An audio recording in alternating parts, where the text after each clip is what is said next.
हूँ, वो दिन कब आएगा हमारे देश का जब हमारा मुकाबला डॉलर से होगा, पौंड से होगा, यूरो से होगा। कि भारत उठाए मगर जवाब जब देती हो सुनना चाहिए, जवाब जब देती हो सुनना चाहिए। Listen to the answer. आप सुनिए जवाब। झूठ बोलने के लिए उधर से इधर आ गया। माननीय मंत्री जी, हम अपनी बात नहीं कह रहे, लेकिन पूरा देश प्रधानमंत्री जी की बात को ध्यान से सुनता भी है, मानता भी है। मैं आज इस मौके पर माननीय मंत्री जी, प्रधानमंत्री जी की बात जो पिछली बार उन्होंने याद दिलाई, हमारे पूर्व साथी ने, प्रधानमंत्री जी ने कहा था कि रुपए के साथ देश की साख गिरती है। अध्यक्ष जी सवाल कर लें दीजिए, नहीं तो मैं छोड़ दे रहा हूँ। आप नहीं अध्यक्ष जी छोड़ दे रहा हूँ, मैं नहीं ले रहा हूँ। छोड़ दो, बैठ जाओ। मैं छोड़ दे रहा हूँ, छोड़ दे रहा हूँ, कोई दिक्कत नहीं मुझे। चलो, जब सवाल करने नहीं देना अध्यक्ष जी तो आप सवाल पूछो ना, जो एक बार। माननीय मंत्री जी, क्या आज आप इस बात पे कायम हैं कि प्रधानमंत्री जी की साख रुपए के साथ गिर रही है या नहीं? जो 60 रुपए का 94-95 रुपया हो गया, उसका स्पष्ट जवाब चाहिए, क्योंकि चुनाव जीतने के लिए आप लोगों की बातें कुछ होती हैं और नीतियां बनाने के लिए बातें दूसरी होती हैं। आपने माननीय मंत्री जी, अध्यक्ष जी जवाब में, वित्त मंत्री जी ने जवाब में कुछ देशों का उदाहरण दिया है। दिन रात सरकार के लोग भाषण दे रहे हैं कि हमारी अर्थव्यवस्था दूनी हो गई, 3 नंबर पे पहुंच गई, 4 नंबर पे पहुंच गई। और जब अर्थव्यवस्था के लिए आप जवाब देते हैं रुपए के मुकाबले पे, तो आप उदाहरण के तौर पे दक्षिण कोरियाई बोट कहते हैं, थाई बाट को कहते हैं, फिलीपीन पैसों को कहते हैं। मैं पूछना चाहता हूं, वो दिन कब आएगा हमारे देश का जब हमारा मुकाबला डॉलर से होगा, पौंड से होगा, यूरो से होगा? जिस तरह चौथी अर्थव्यवस्था की बात करते हो, विकसित देशों से आगे हम कब बढ़ेंगे?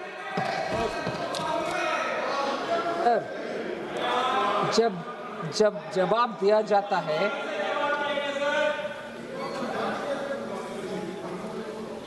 सर, आर्थिक परिस्थिति के ऊपर जब जवाब दिया जाता है, हर आंकड़ा का विवरण के साथ मंत्री जी पंकज चौधरी जी ने जवाब दिया।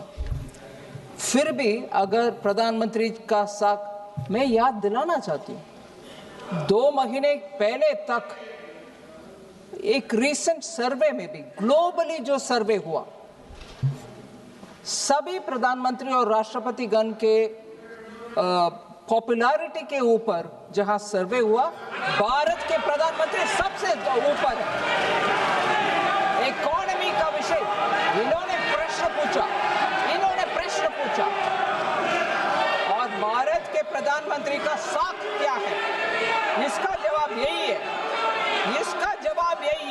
भारत के प्रधानमंत्री के साख ऊपर है।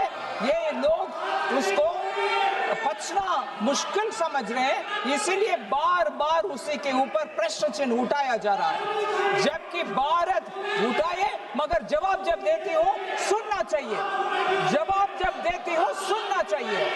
Listen to the answer.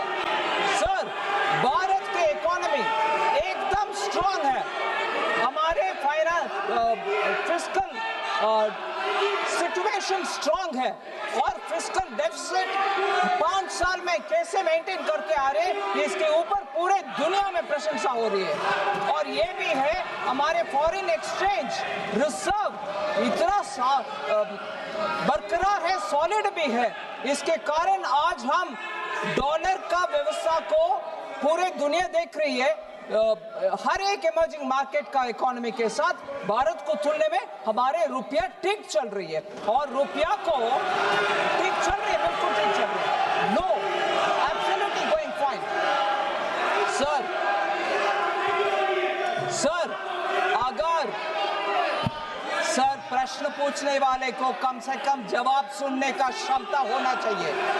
They should have the strength to hear the reply. Sir, रुपये का विषय मैं बार बार इसी उदाहरण के साथ बोलना चाह रही हूं। रुपये का विषय में आप सुनिए जवाब। झूठ बोलने के लिए उधर से इधर आ गए आप के स्थान पर जाइए अगर स्पीकर साहब बोलेंगे। सर, रुपये के एक्सचेंज रेट के ऊपर अगर इतना चिंता है, मैं इनसे याद दिलाना चाह रही हूं बाकी सब मैक्रो इकोनॉमिक फंडामेंटल्स जब नीचे गिर गए और फ्रेजाइल 5 में हम आ गए थे, वो समय रुपये के ऊपर चिंता हमारी ओर से हम जताया।